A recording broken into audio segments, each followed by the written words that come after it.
Le livre d'Ézéchiel. Ézéchiel, chapitre 1. La 30e année, le 5e jour du 4e mois, comme j'étais parmi les captifs du fleuve du Kébar, les cieux s'ouvrirent, et j'eus des visions divines. Le 5e jour du mois, c'était la 5e année de la captivité du roi Joachim, la parole de l'Éternel fut adressée à Ézéchiel, fils de Bouzi, le sacrificateur, dans le pays des Chaldéens, près du fleuve du Kébar. Et c'est là que la main de l'Éternel fut sur lui.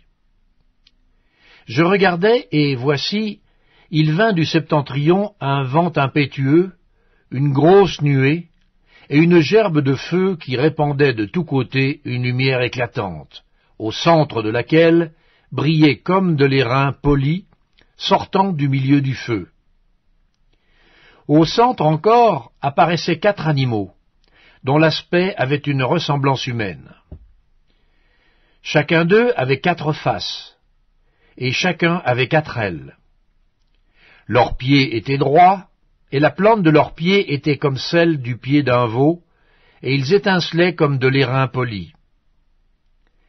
Ils avaient des mains d'hommes sous les ailes à leurs 4 côtés, et tous les 4 avaient leurs faces et leurs ailes.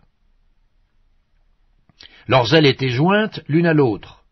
Ils ne se tournaient point en marchant, mais chacun marchait droit devant soi. Quant à la figure de leurs faces, ils avaient tous une face d'homme, tous 4 une face de lion à droite, tous 4 une face de bœuf à gauche, et tous 4 une face d'aigle. Leurs faces et leurs ailes étaient séparées par le haut.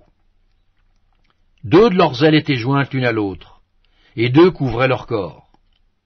Chacun marchait droit devant soi, ils allaient où l'esprit les poussait à aller, et ils ne se tournaient point dans leur marche.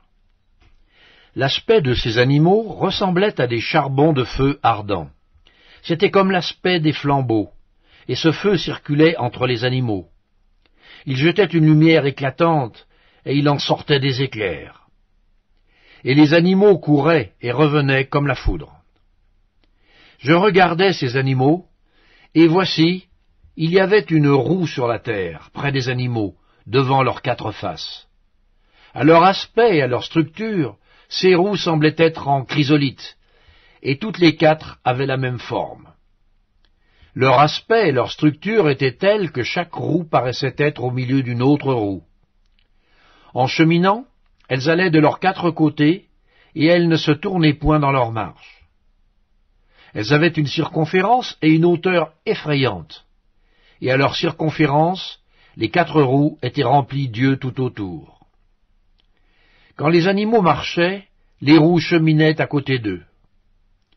Et quand les animaux s'élevaient de terre, les roues s'élevaient aussi.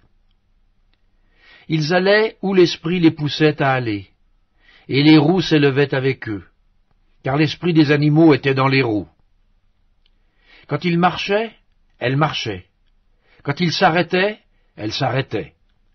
Quand ils s'élevaient de terre, les roues s'élevaient avec eux, car l'esprit des animaux était dans les roues. Au-dessus des têtes des animaux, il y avait comme un ciel de cristal resplendissant qui s'étendait sur leurs têtes dans le haut. Sous ce ciel, leurs ailes étaient droites l'une contre l'autre, et ils en avaient chacun d'eux qui les couvrait, chacun d'eux qui couvrait leur corps. J'entendis le bruit de leurs ailes quand ils marchaient, pareil au bruit de grosses eaux ou à la voix du Tout-Puissant. C'était un bruit tumultueux comme celui d'une armée. Quand ils s'arrêtaient, ils faisaient tomber leurs ailes, et il se faisait un bruit qui partait du ciel étendu sur leurs têtes, lorsqu'ils s'arrêtaient et laissaient tomber leurs ailes. Au-dessus du ciel qui était sur leurs têtes, il y avait quelque chose de semblable à une pierre de saphir en forme de trône.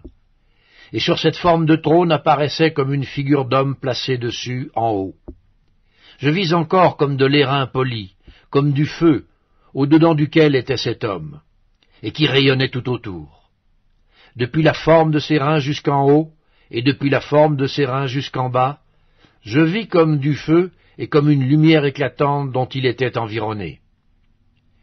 Tel l'aspect de l'arc qui est dans la nue en un jour de pluie, ainsi était l'aspect de cette lumière éclatante qui l'entourait. C'était une image de la gloire de l'Éternel. À cette vue, je tombai sur ma face, et j'entendis la voix de quelqu'un qui parlait.